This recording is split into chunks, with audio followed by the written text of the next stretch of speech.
What is going on, guys? This is Chus here from the No Buts About It show / podcast here. The co-host, none other than myself, Chus, known as one of the most toxic people on the show, on the podcast. I have a lot of hot takes. A lot of people don't like me, and that's okay. I'm just here to give you guys some fantasy projections, my opinions going into week 2. Please take everything I say with a grain of salt. I'm not going to tell you who to bench because obviously it is week 2. There's nobody that, on one way or another had a super big game and a super bad game that I would say, oh, bench Joe Burrow. No. Slow down. It's week 2. You don't want to take too many drastic measures because the more drastic measures you take, the less likely you are to win. Because sometimes a lot of these players will boom after you had already benched them. You might want to go bench Joe Burrow. And then Joe Burrow this week against Baltimore might put up 36 points because he just has a monster game, and you are hitting yourself because you started Joshua Dobbs. Keep it with a grain of salt, guys. I'm going to give you some of my picks going into this week. I hope that it helps you out. First and foremost, I want to talk about the don't panic players / teams that you want to not panic about when it comes to starting players week 2, such as Kansas City. Why would you panic about it? Well, considering Sky Moore only put up 0.4 points and Kadarius Toney had multiple drops, it's easy to panic and be like, oh my goodness, Kansas City's done. Well, what I can say is Travis Kelce did not play, and he hasn't missed many games throughout his entire tenure with the Kansas City Chiefs.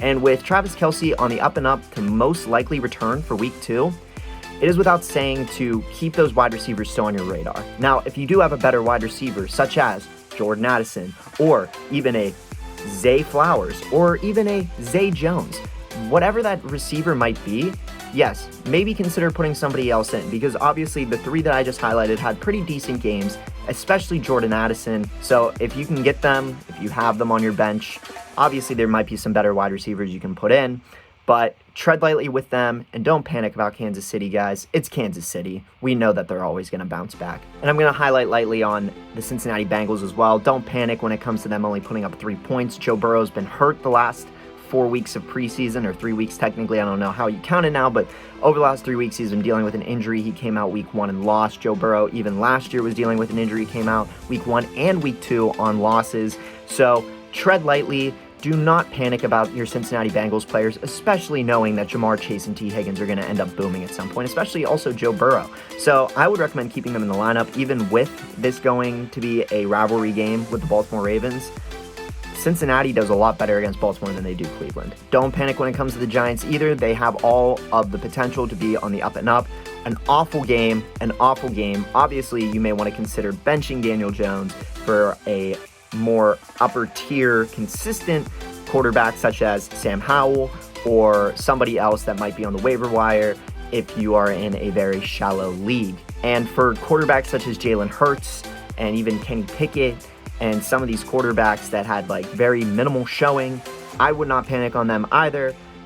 Don't bench Jalen Hurts over this. Keep him starting. Kenny Pickett, once again, I think he has the potential to do really well this season. However, I wouldn't start him week 2 just because of the loss that came from week 1. And if Cleveland's defense is as good as everyone has seen with the Cincinnati Bengals, Kenny Pickett might struggle on Monday Night Football against the Cleveland Browns. Now, the Cleveland Browns haven't beaten the Steelers at home in a regular season game since 2003, but it might be still worth noting to just kind of tread lightly with those Pittsburgh Steelers players. Now, I think that they have all the potential to boom. Don't panic with them. They are great, certified 11-point backup wide receivers that you might want on your rosters because more than likely George Pickens is probably going to get 10, Najee's going to get 11, Kenny will probably get 14, and so on and so forth. So I wouldn't panic with any of those teams. So just keep it on the back burner. Do not panic. I promise you everything will be okay. Another player that I would say to tread lightly with, and this isn't even just a specific team because they did win on Thursday Night Football, Jahmyr Gibbs. Everybody that I know is panicking about Jahmyr Gibbs. I promise you, Jahmyr Gibbs will get his time. It just might not be yet. And the reason I say that is because obviously the Detroit Lions signed David Montgomery for a reason. I mean, heck, he got most of the touches, if not 80, 90%, probably way less than that, but he got a lot of snaps during that Thursday Night Football game. He totaled a touchdown. I think he finished with like 14, 15 points in fantasy. He had a good showing. I had him on my fantasy roster, and you have to kind of assume that the Detroit Lions knew what they were doing when it came to signing David Montgomery. Regardless if they were going to get Gibbs or not, Gibbs is still a rookie. So those projections for Gibbs, even with it being a first-round running back talent, you still want to tread lightly because it is their first season. And on top of that, you have a David Montgomery who was signed in the offseason that is ahead of you. Now, in Atlanta, when you have Bijan Robinson with Algier, I think it's Algier. Okay, it's Algier. Sorry, guys, I had to go double check that. It is Tyler Algier. And when it comes to Tyler Algier and Bijan Robinson, those two kind of work together, but Bijan was already going to be the named starter. When it came to Gibbs, they said that they were going to use him in a unique way, which is still plausible and still possible.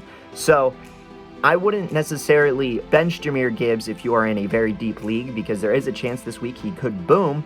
But also, if you have another running back, you may want to just consider moving him out just a week too, just to see what he does. Because there is a chance that David Montgomery could do good one week, and then Gibbs is the other week, and they just bounce back and forth against each other. However, we don't know this.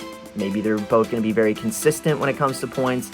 But from what I saw last week, tread lightly with Jahmyr Gibbs. Okay, so now it is time to get into the players that you may want to consider picking up in the waiver wire this week when it comes to fantasy football, when it comes to injuries, when it comes to anything you could possibly be thinking of, replacements and other players that you may just want to consider getting. For example, Gus Edwards, Justice Hill obviously are going to be splitting touches and probably be filling that role that J.K. Dobbins had in the scheme for Baltimore. However, J.K. Dobbins is out for the rest of the season, so as we've seen in the past, Justice Hill, Gus Edwards are going to probably take the split of the team when it comes to the running back plays. When it comes to these two players, they're very inconsistent to each other. Gus Edwards, for example, last game had 8 carries for 32 yards. Justice Hill had 8 carries for 9 yards and 2 touchdowns. Now, we know that they bounce back and forth off of each other after what we saw last season. However, there was a lot of injuries that plagued last season and a lot of different issues in Baltimore that we're not going to get into, but just expect Gus Edwards and Justice Hill to be bouncing off each other. And just in the event that Gus Edwards or Justice Hill get hurt, you may want to keep Melvin Gordon just tagged as an interested in player, because Melvin Gordon is coming off of the practice squad to be signed to the Baltimore Ravens full-time depth chart now that J.K. Dobbins is hurt. So it might be a good idea just to keep Melvin Gordon on your back burner. I'm not saying pick him up, but just keep an eye on him when it comes to being in the waiver wire, because it does sound like they are going to keep bringing up Melvin Gordon. Now, when it comes to other running backs you may want to consider picking up, Tyler Algier is only rostered in 70% of leagues, which might seem like a lot, but he may still be available in your league. So I would highly recommend looking into him, because just based on the production that I saw with the other running backs in Atlanta, with Bijan Robinson and Algier, they kind of almost had like split points. So I think Algier might have had like a slightly bigger game point-wise in fantasy than Bijan Robinson did. However, they're going to be bouncing off of each other, and if you want a solid running back and he's available, definitely get Tyler Algier. Kyron Williams might be another solid stash running back player that you might want to take a risk on, just in the event that you don't have any really solid backup running backs now that J.K. Dobbins is out, and this guy might be a very solid starter.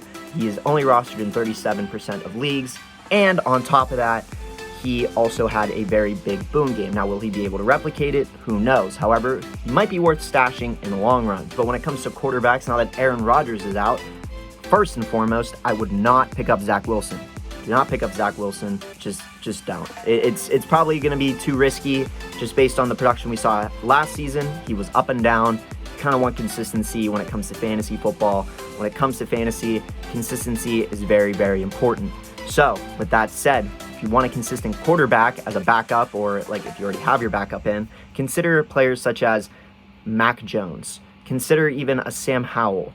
These guys might be really below average quarterbacks in statistics, such as Sam Howell. He might not be the most productive quarterback, but he still had like 14 or 15 fantasy points. He's not rostered in that many leagues. So if you need a backup, Sam Howell might be that guy, because Washington, although can be up and down, might just help you one of these weeks. Mac Jones, great showing in New England. Although with the loss for the New England Patriots, he still had about 20 fantasy points, which isn't bad. He's position ranked 2 in ESPN fantasy leagues all over the place. He's only rostered in like 12% of them.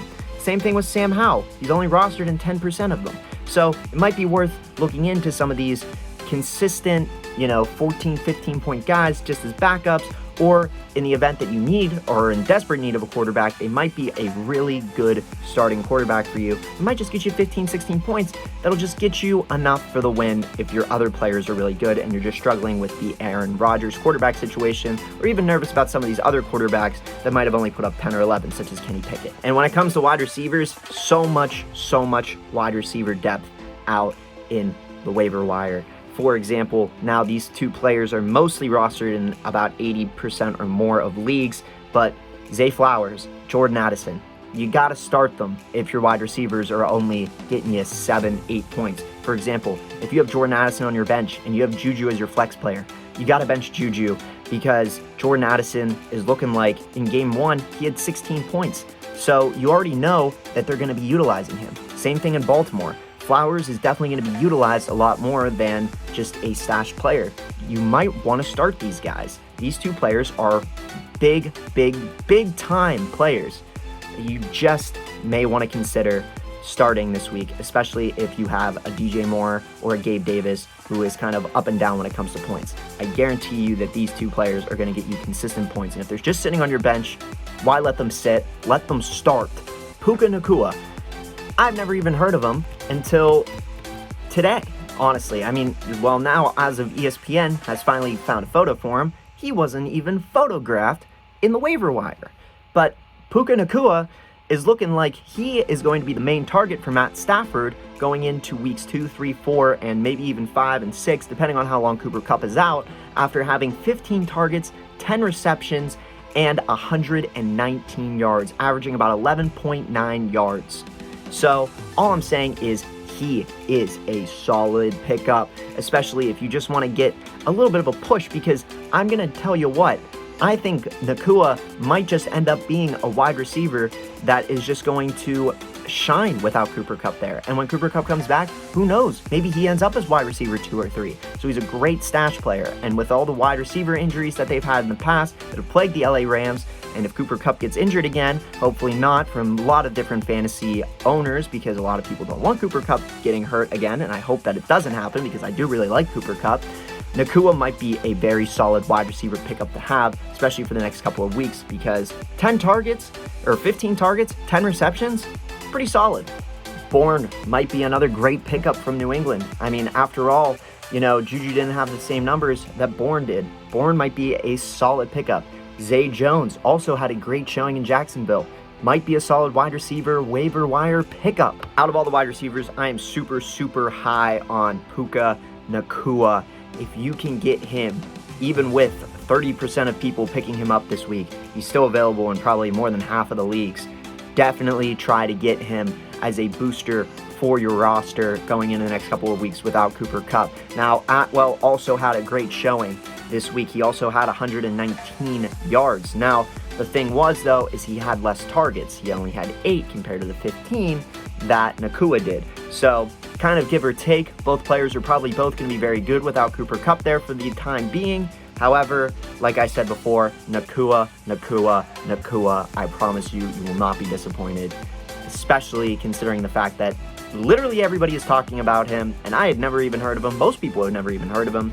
So he might be one of those sleeper picks that you might want in one of your fantasy leagues. And with tight ends, also just kind of wanted to bring this up too. Pat Freiermuth is out with an injury. Mark Andrews is also suffering a little bit from an injury. You have Travis Kelce kind of dealing with an injury too.